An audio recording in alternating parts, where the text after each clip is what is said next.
सदाशिवसमारम्भां शङ्कराचार्यमध्यमाम् अस्मदाचार्यपर्यन्तां वन्दे गुरुपरम्पराम्। गुरुर्ब्रह्मा गुरुर्विष्णु गुरुर्देवो महेश्वरः। गुरुः साक्षात् परं ब्रह्म तस्मै श्रीगुरवे नमः। सरस्वती नमस्तुभ्यं वरदे कामरूपिणी। विद्यारम्भं करिष्यामि सिद्धिर्भवतु मे सदा। ॐ कृष्णाय वासुदेवाय देवकीनन्दनाय च नन्दगोपकुमाराय गोविन्दाय नमो नमः। श्रीकृष्णः परमात्मने नमः।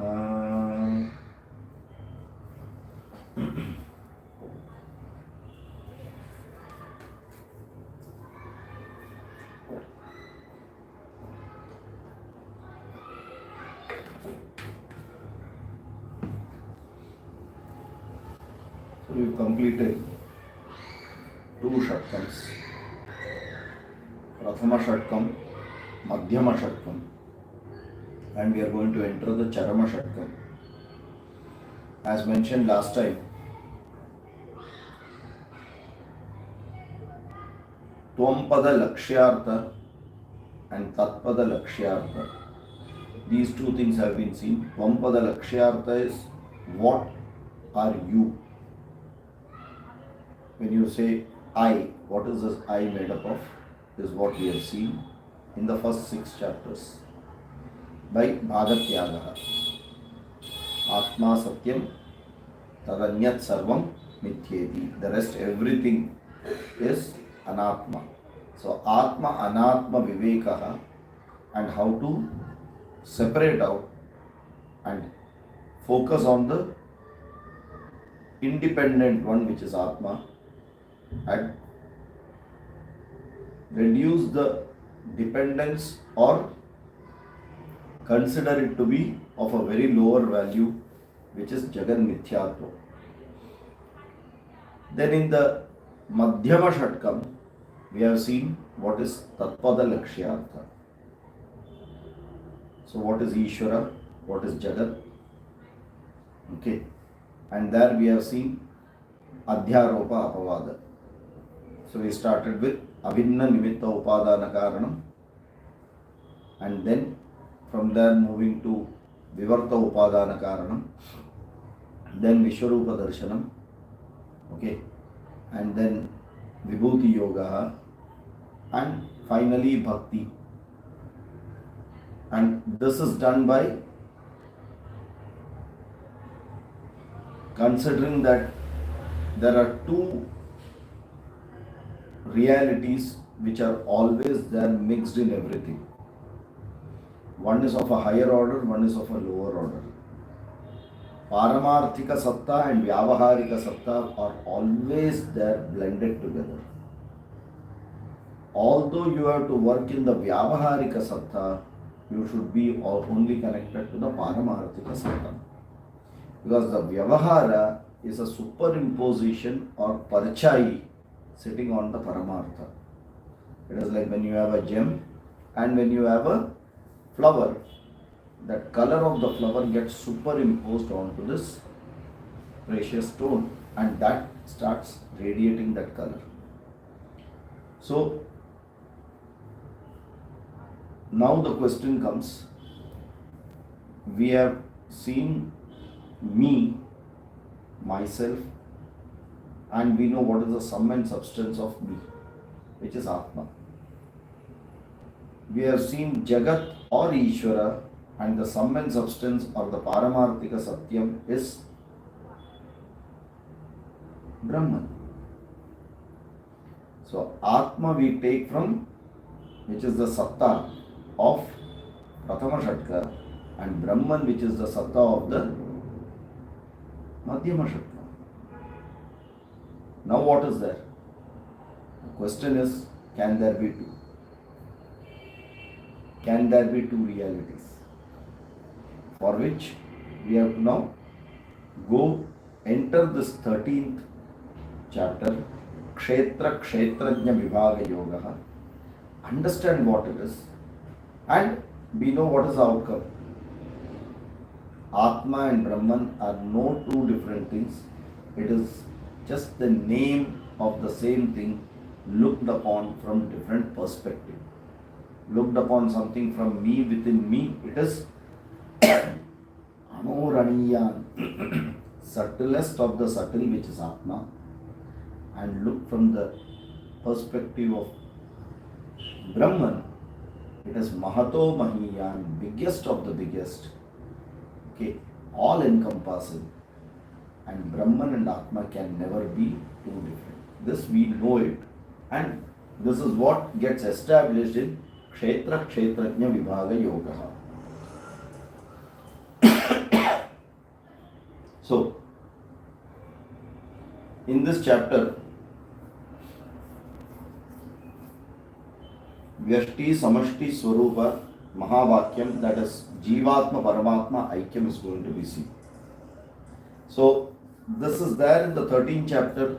The same concept will go little in the 14th, and 15th is actually talking about that fully, and that's how that Aikyam gets established of the Mahavakyam.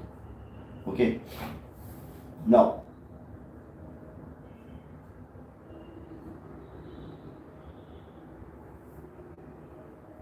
as much as Jnanam is important, Dharma is also very much important.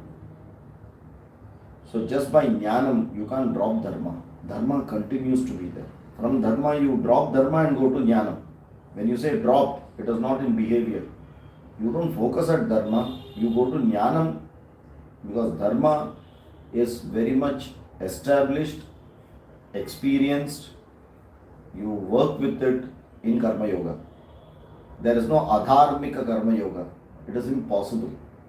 If someone says Adharmika it is, but I am doing Karma Yoga, then they are fooling themselves. Karma Yoga means it has to be Dharmika. So Dharma is very clearly there. So if Jnanam comes also, you can't leave Dharma.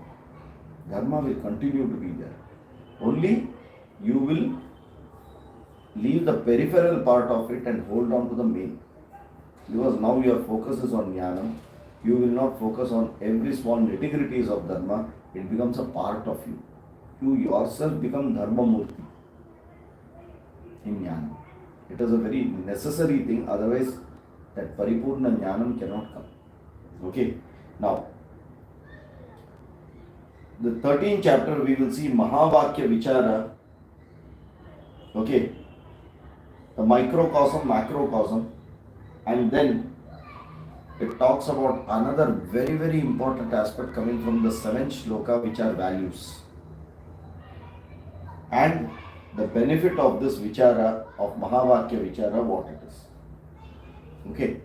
So, these are the 3 topics which will be there. Mahavakya Vichara, values which will help to understand Shravana, Manana, Nididhyasana of Mahavakyas, and what is the benefit of that Mahavakya Vichara, what is the benefit which one can derive out of it. Okay. So, we will quickly go and recap little about Atma, because I am not sure whether it is fresh in the mind. Jiva analysis, as we said, Atma, Anatma, Vivekaha. In that, Atma is the consciousness principle.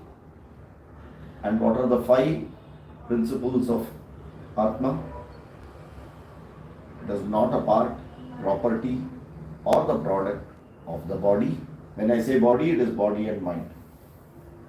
It is an independent entity and pervades the whole body. Correct?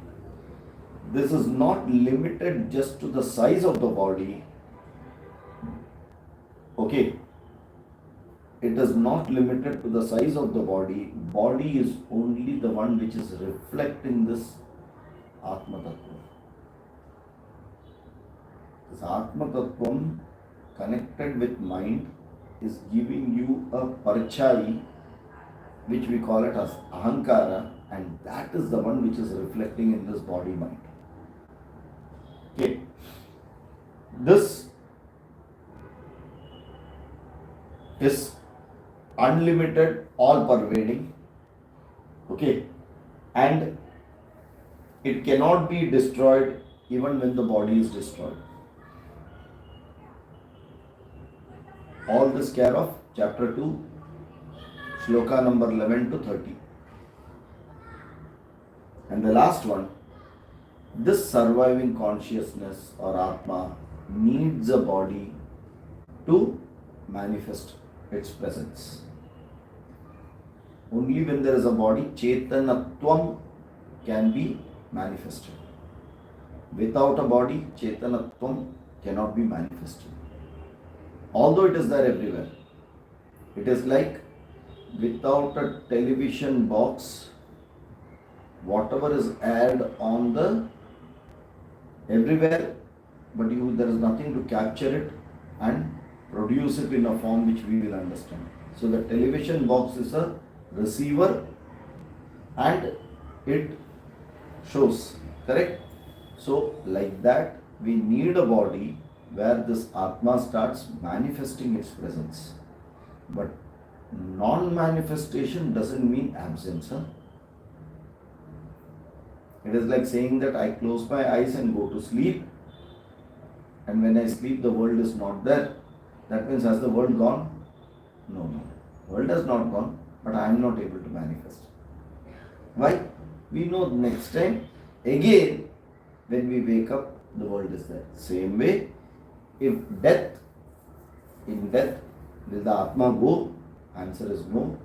And the whole of Kathopanishad, question by Nachiketas to Yama, the third question is only there. Does the Atma survive after death or not? And every time at the end he answers, Etad Dvaitat. This is the answer for your question. So many places he gives that answer, saying that Atma can never die, Atma never dies, Atma need not die, because that is the only thing which is beyond time, space and all pervading, which will always be there. Even if this world comes and goes, doesn't matter, Atma continues to be there. Is it clear? Now, then the two examples which are very close to Atma, anyone remembers? How can we explain Atma with two very, very close examples by which we can understand? Akashavat, Prakashavat. Akasha and Prakasha are very, very similar to Atma. But only thing is they are dependent and they are with boundaries. They are not limitless. Okay. Akasha and Prakasha. Can space be anytime destroyed? You can replace these 5 principles and write space. It will work. Same way Prakasha. You need something to reflect it. How do you understand space? You need something to say that, oh, now it is contained in it. When you have a pot, you say it's pot space. Ye dabba ka andar space, and a bigger dabba is what we call a house. Ye mera ghar hai. That's what you want to say as space, because it is enclosed. Unenclosed space is present, but is not transactable. Cannot manifest, do anything. Correct? Same way, light. It needs a medium to reflect, otherwise you don't. And the example what we give is, look at the fingers, what do you see? Light is there. That means between the fingers light is not there? Yes, it is there, but there is nothing to reflect it. Is it clear? So, these are the two examples very, very close to Atma, Akasha and Prakasha. I think it is 67th or 61st, 62nd sloka of, no, 68, 69 in the second chapter it will come. Very clearly these two examples are beautifully given. Second chapter, Yanisha Sarvapurya, before this.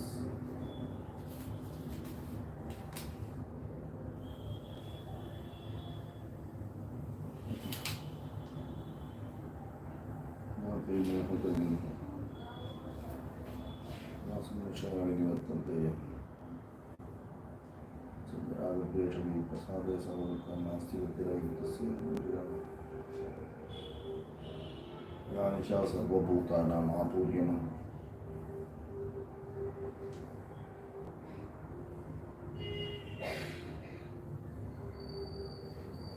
प्रकाशयत्येष कृत्स्नं लोकमिमं Ravi तेषामादित्यवत्.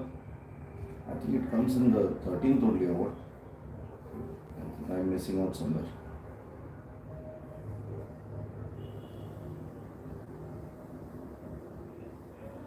Anyway, I don't remember which one, but I know the shloka. I don't remember where it is coming. Doesn't matter. Okay. Then this, so whenever we say ourself, it is a blend of Prakriti and Purusha. That which is dependent and that which is independent. The independent is the Atma and the dependent is the Prakriti.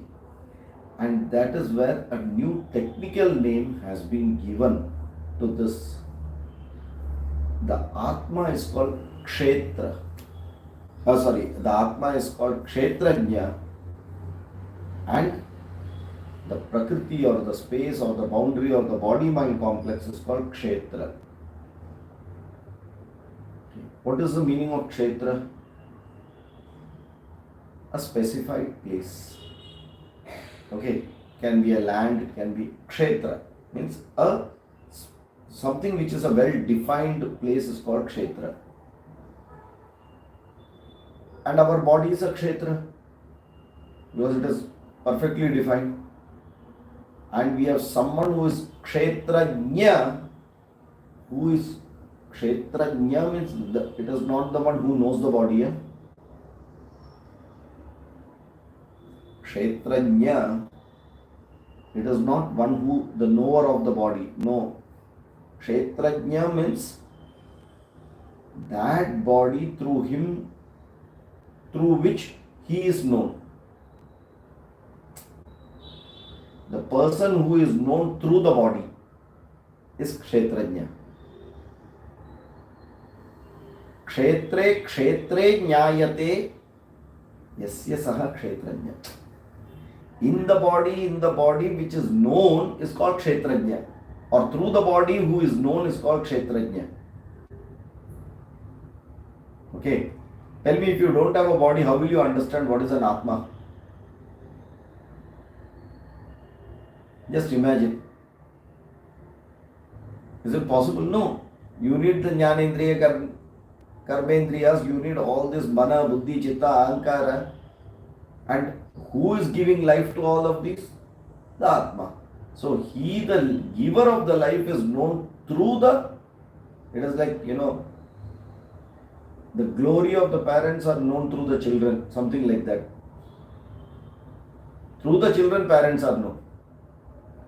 They are the reason for the children, but they are known because of the glory children bring it. Same way, this body is making you understand what is the Atma. So one who is known through the body is called Kshetrajna. Is it clear? So this Kshetra, Kshetrajna are always there in everyone. There is an Atma and there is a body-mind complex. Okay. Now, out of this, we know which is the real I. Consciousness is the real I. The Atma is the real I. Whereas body-mind complex is superimposed on it. It is only for transaction. Okay, and guna guneshu vartante iti matva na sajjate. The prakriti gunas will continue to work. The indriyas will go to Vishaya. Karya Karana Sanghata will happen. That all keeps happening if we want or if we don't want. But who is making all this enliven? It is that Kshetrajna. Because of that Kshetrajna only, Kshetra is there. Although the Kshetrajna is known through the Kshetra, that doesn't change the reason. Like the glory of the parents are known through the children, that doesn't change the fact that the children are born to the parents. Okay? Don't mistake here. It's only the glory which is known, but that law is very clear. Okay? Now, how do I understand this? I first negate the world. How to come to this Atma? I first negate the world around me. Okay? Then who is left? I am left. When I say who is this I? It is body-mind complex plus Atma. Then I slowly negate the body-mind complex.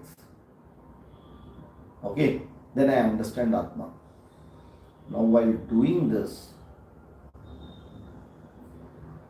through which Karana you understand Atma? Through which instrument you will understand Atma?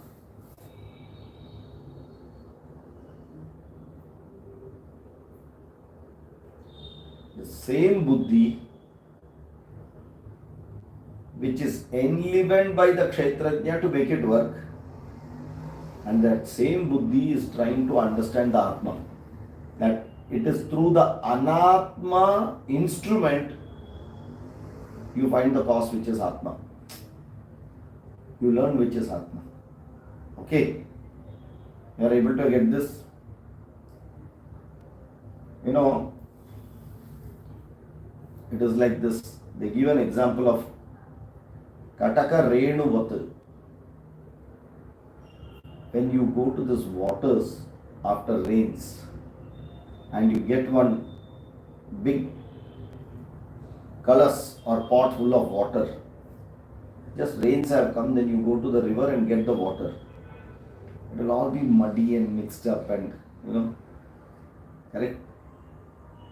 And there, earlier they used to have some particular sand which they will put into it. What does this sand do? The sand attracts all these particles and clarifies the water. Then you throw the sand.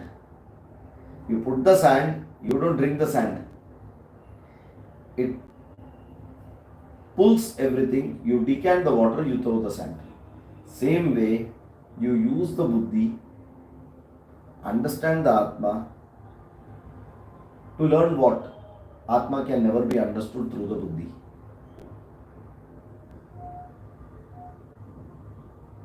Right?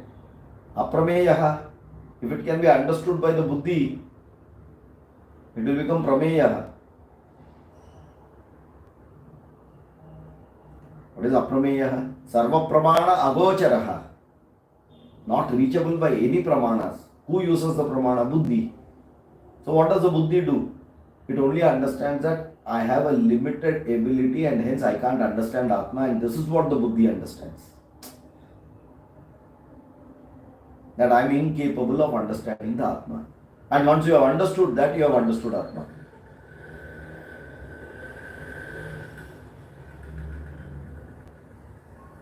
Correct? Because that language is through negation. Neti, neti, nana, vachanat. It never says it is this. You ask what is Atma? Is it this? No, it is not this. Is it this? No, it is not this. Then what is it? That you understand. Mauna Vyakhya. So, by not telling also we can communicate. And that is the way which the Shastras use for us to understand what is Atma. And hence we need the Buddhi. For what? know that the buddhi is incapacitated to understand Atma. For that we need buddhi. Are you able to get this? So you use the buddhi and to know the Atma through the buddhi. Clear?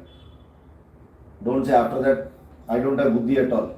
I became a jnani, so I have given off my buddhi. No, it doesn't happen that way. For vyavahara buddhi is used. For vyavahara buddhi will be used. Okay? Yeah. Now,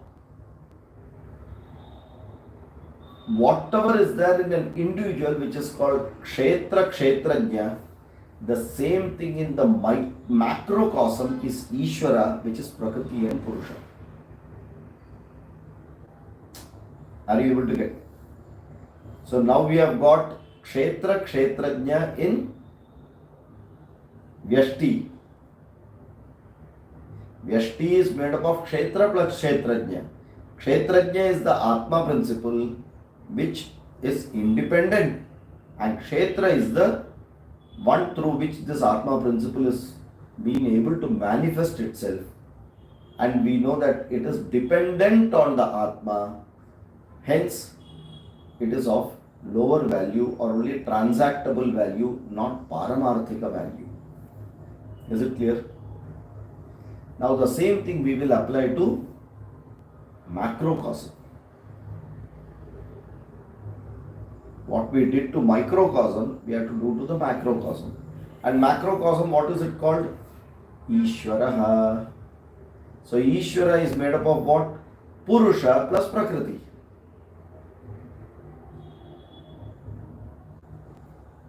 Ishvara equal to Purusha plus Prakriti.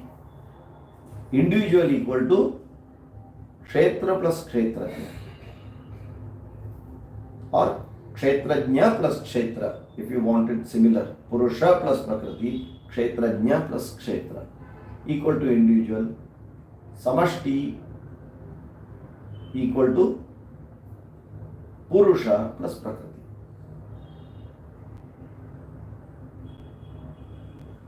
Clear? Again the same thing you can do. Using this Purusha Tattvam in us, we have to understand this Prakriti is dependent on the Purusha. Prakriti and Purusha are not bound, but without the Purusha, Prakriti cannot do anything. Prakriti manifests and unmanifests. It goes into Laya and Srishti, and this Purusha remains the same way. Clear? So whatever we have done for Kshetra Kshetrajna, we are doing the same to Ishvara as Purusha plus Prakriti. So now we have to go to the further understanding of Purusha. We have to understand what this Purusha is about. So he says in Shloka 13, chapter the 19th one, Prakritim Purusham Chaiva Vidyanadivu Bhavapi Vikaranshcha Gunanshchaiva. So says both Prakriti and Purusha are Anadi, beginningless. Both Purusha and Prakriti are Anadi.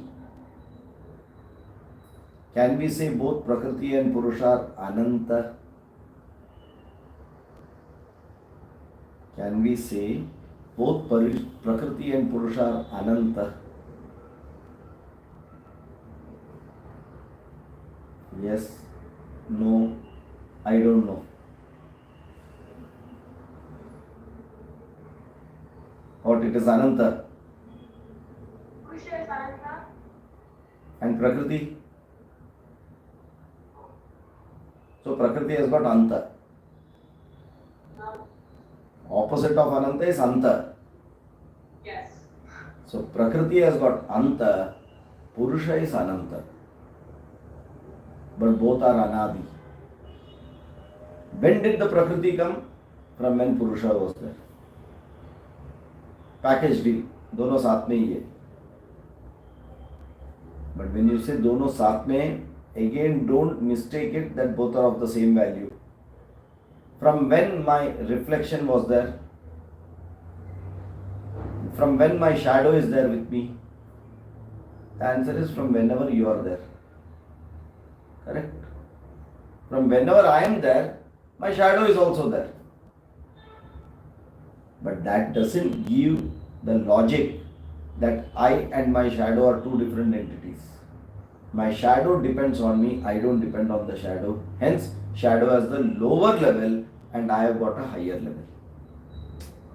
Same way, Purusha and Prakriti being Anadi, Purusha is Ananta, Prakriti being Anta, still, because we are saying both are beginningless, both do not have the same value. Prakriti is dependent on Purusha. Purusha is that independent principle which is Anadi and Ananta. That itself clarifies Purusha evedagam sarvam yad bhutam yaccha bhavyam. They are all open-ended statements. Huh? It doesn't have if, buts, no rules. Purusha evedagam sarvam yad bhutam. In the past also, yaccha bhavyam. In the future also. That means what? Let Srishti be there, let Pralaya be there, Purusha will always remain. Are we able to get this? Clear? Now, what are the next? Now, between Prakriti and Purusha, let us see what are the other features. This God created the universe is a very illogical principle as per our Shastra. God created this universe. It's a very, very illogical statement and our Shastras never tell that. What does Tattvavoda say? Brahmashraya Satvarajastamo Gunatmika Maya Asti. Brahma Ashraya. Brahma did not create a Maya. Brahma supported Maya. Then from where did it come? Abhinna Nimitta Upadana Karanam. Correct? Nimitta Karanam Purushaha, Upadana Karanam Prakriti. Without the Nimitta, Upadana cannot be there in this case. And this particular very specific, if you say the Purusha created the universe, that means he was always outside the universe. Purusha was always outside the universe and our Purusha is never that way. Our Ishvara is never that way. That is why our Ishvara, how do we depict Ishvara? Brahma, Vishnu, Shiva. Trimurti. Creator or generator, operator, destroyer, not outside the system, within the system, completely part of the system.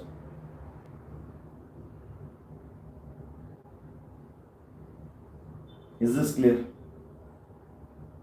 Because the moment you say Purusha created the universe, the question will come from where did he create? How did he get the material to create? That is and all the initial stage for children you can say.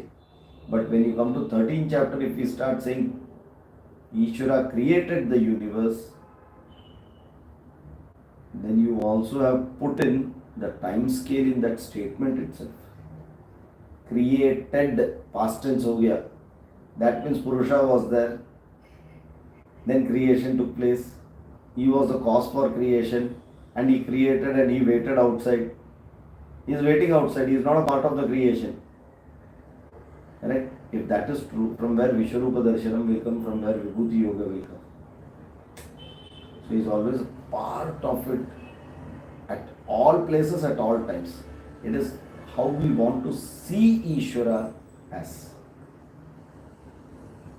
Okay. Now,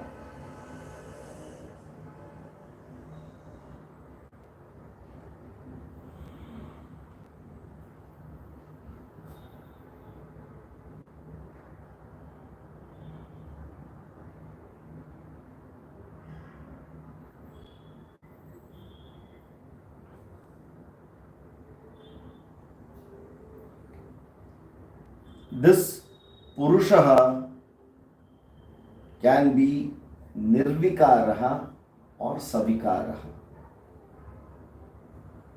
What is Vikara? Change. Okay. Actually what is changing? The Prakriti is changing. Okay. The Purushaha is always Nirvikaraha, Prakriti is Savikaraha. But when you blend it in such a way, we always say that everything is Savikaraha. Change is only the constant. Correct? Everything is changing. Everything is changing where? In the Prakriti and not in the Purusha. Because Purusha is Nirvikaraha. Prakriti is Savikaraha, Purusha Nirvikaraha. Then Prakriti Savikalpaha, Purushaha Nirvikalpaha. What is Vikalpa? Parts for the whole. Purushaha cannot be having parts. Prakriti 100% will have parts. Okay. And Satyam and Mithya is the last one. Purushaha Satyaha, Prakriti Mithya. So what all did we see? Purusha and Prakriti both are Anadi. Purusha is Ananta, Prakriti is Anta. Purushaha Nirvikaraha, Prakriti Savikaraha. Purushaha Nirvikalpaha, Prakriti Savikalpaha. Purushaha Satyam, Prakriti Mithya. Are we able to get this clearly? Okay. See, unless we see this very clearly, because then only you will be able to segregate these two. Otherwise, as statements you will agree, but always you will have that Prakriti's goggles when you see Purusha. Okay, then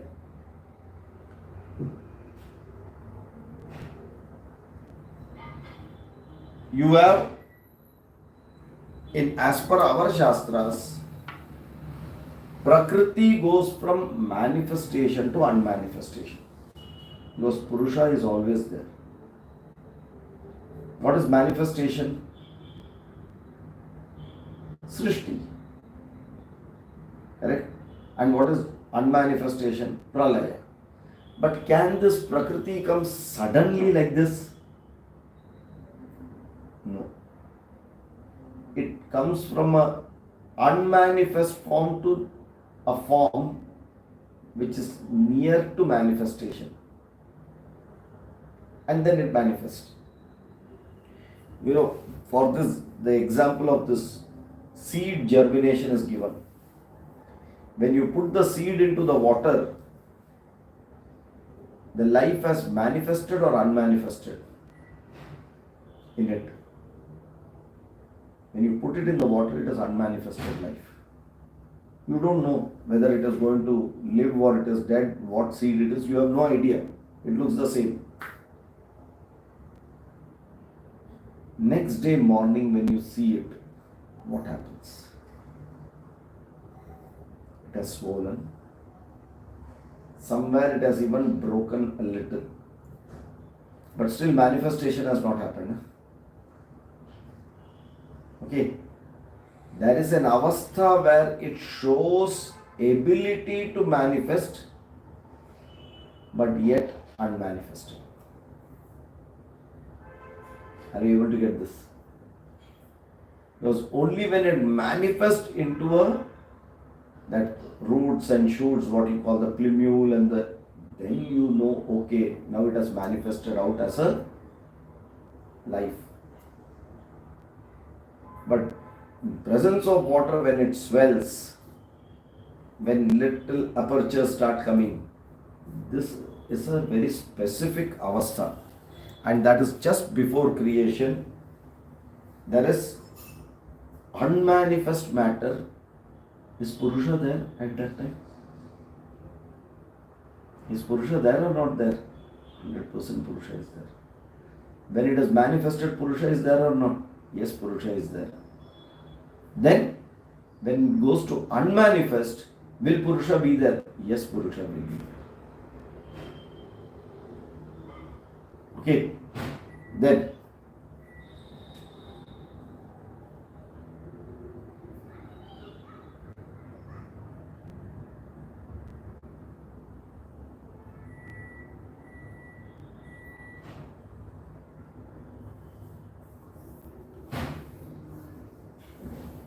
we will now get into a particular a little technical law. But before going to the law, what have we actually done? We have taken an individual equal to Atma plus Anatma. Kshetrajna plus Kshetra. We have taken Ishvara equal to Purusha plus Prakriti. Correct? Now,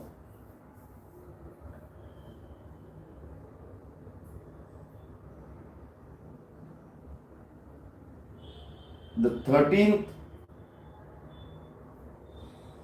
chapter, 21st shloka, Purusha Prakristho. Okay. This Purusha is available beyond the body-mind complex unlimitedly everywhere. That is what that shloka is telling. Okay. And the second shloka is the one which is going to bring the aikyam, which is the most important. What is it doing? Kshetrajnam chapi mam vidhi. Okay.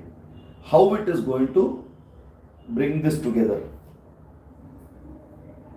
If we go by the principle that Atma is boundaryless, all pervading, without an exception, and Purusha is all pervading without an exception, can there be Atma plus Purusha? Why? Let us consider there is Atma and Purusha. What will happen?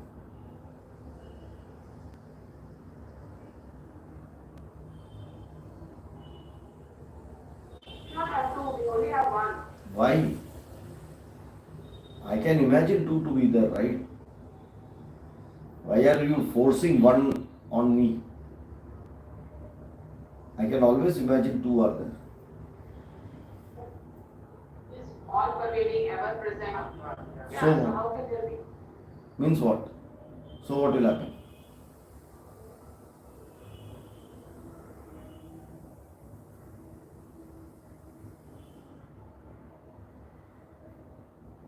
You have to logically answer this. I understand what you are trying to say. That is the inference. But logically you prove it. If two are there, what will be the problem? So there is boundary then. It is not boundary. So It it is is- boundary. It is bounded. It is limited. That limitlessness principle is thrown off. Are you able to get this? So the moment you are now bringing these two are together and you say both coexist like this, then you are bringing this boundary for both. Purusha becomes limited as well as Atma becomes limited. And that violates the basic principles of what Atma and Purusha is. Right? Then what is the other option? To say both are limitless. We have the same. Exactly. There is no other way by which you can prove that that means I can always call the same person by two different names. घर का एक नाम, बाहर का एक नाम. घर का नाम आत्मा, बाहर का नाम ब्रह्मन. Person has not changed. Then what has changed? The reference point has changed.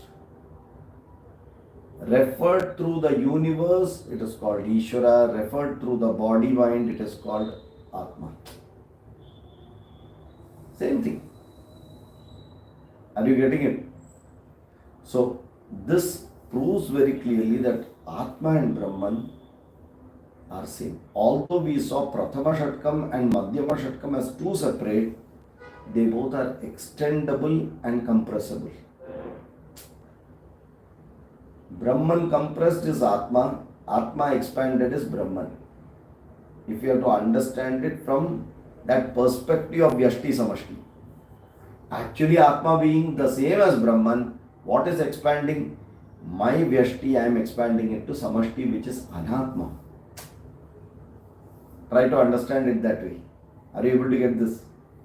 When I am only looking at a small focus, which is my body-mind complex, which is a part of Prakriti, a small subset of the total Prakriti, I call it as body-mind complex, and with respect to body-mind complex, I call this Brahman or Purusha or Atma as Atma. But to start this knowledge, it becomes very easy to say, who are you? I am an entity, living entity, Atma plus something. Everyone understands. But that teaching itself has boundaried this Atma. What actually it means is, I am that all-pervading Atma with a small parchai of that big Prakriti at a small place, which I call as I. When I encompass the whole Prakriti, then I call that Atma as Purusha. Are you able to see that now? The viewpoint has changed now. Nothing, everything remains the same. Earlier, the way it was taught was with a different viewpoint. Now we all are matured to understand a different viewpoint. Like we say, there are many pots, there are many space in many pots. This space, this space. So this pot equal to this mud plus this space. This pot equal to this mud plus this space. Then we go and say that, no, why are you looking at individual pot? Break all the pots. You have that big space, and that big space is in one pot. Correct? Now in the third level we are saying, is the space in the pot or is the pot in the space? If Atma is Brahman, is my small subset of Prakriti, body-mind complex reality, or is all that big Anadi Prakriti reality? And then we say that from these two perspectives, we have just given for the same entity one name called Atma and Brahman. And in any case, this Prakriti, whether Vyashti or Samashti, is of lower value, then what remains is only one Ekameva Advitiya Sat.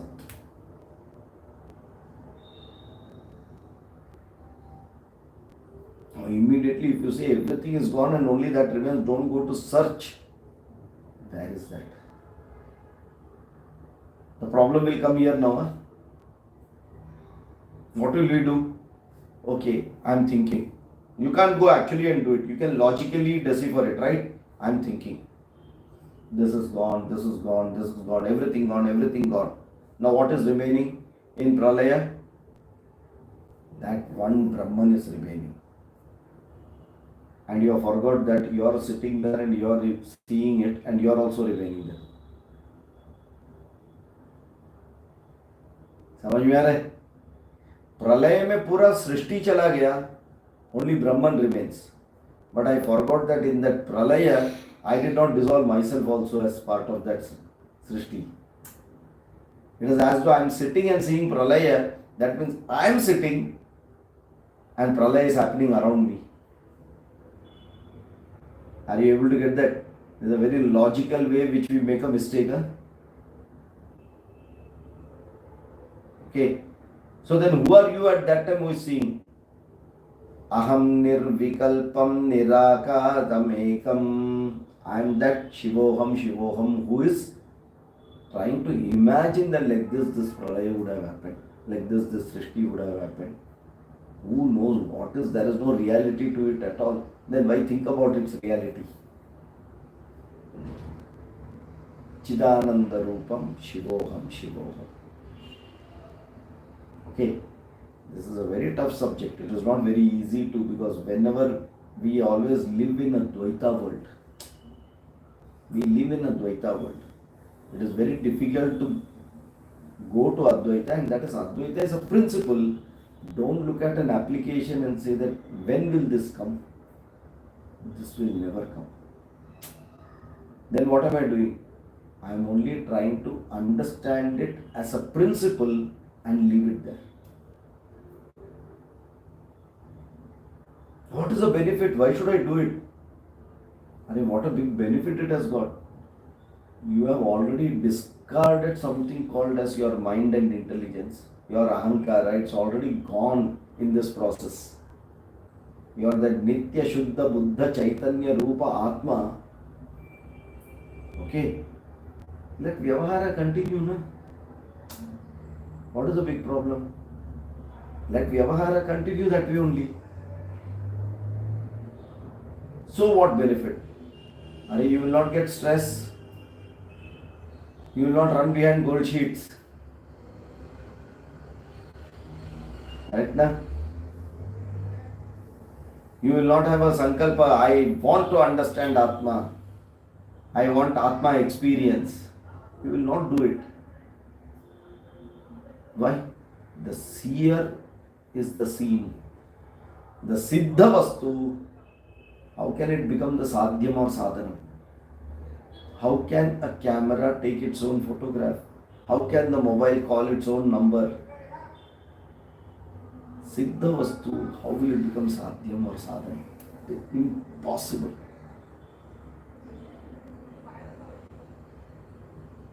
Are you getting it? By all this discussion, what is happening? Somewhere we understand that in one corner of my brain, I am making a boundary to myself as a Purusha or an Atma and trying to see everything. Because this process of seeing something never considers you. That is the biggest problem. The moment you objectify everything, you will be able to negate everything except the subject. Because the subject is present there who is objectifying everything. You can't negate the subject who is you.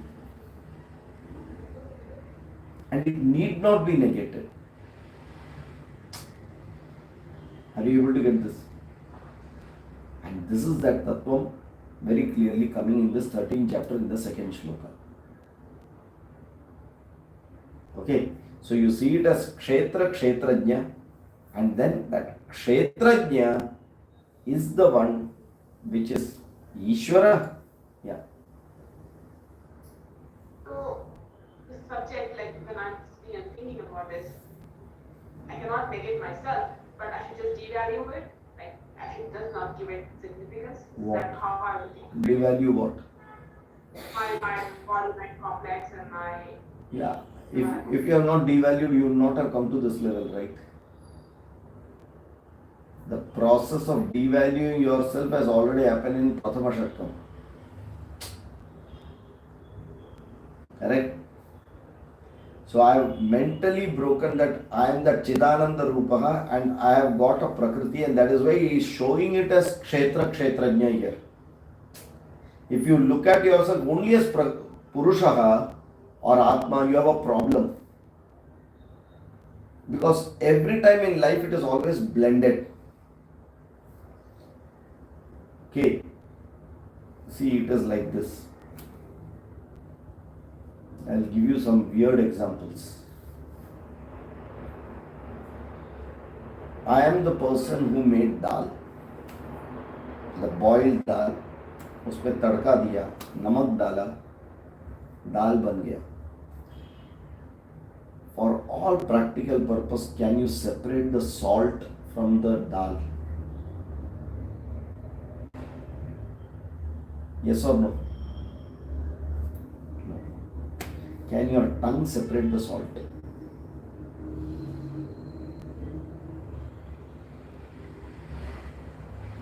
Didn't your tongue separate that salt and say the salt is more, the salt is less, which was already embedded inside?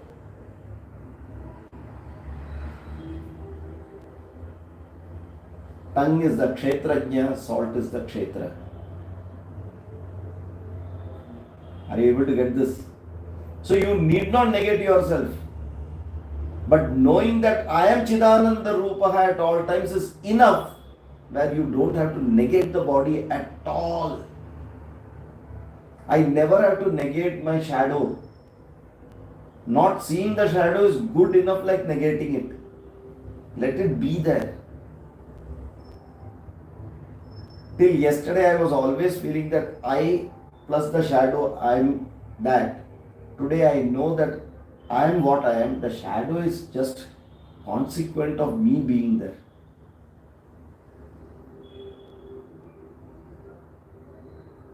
Are you getting it? Okay.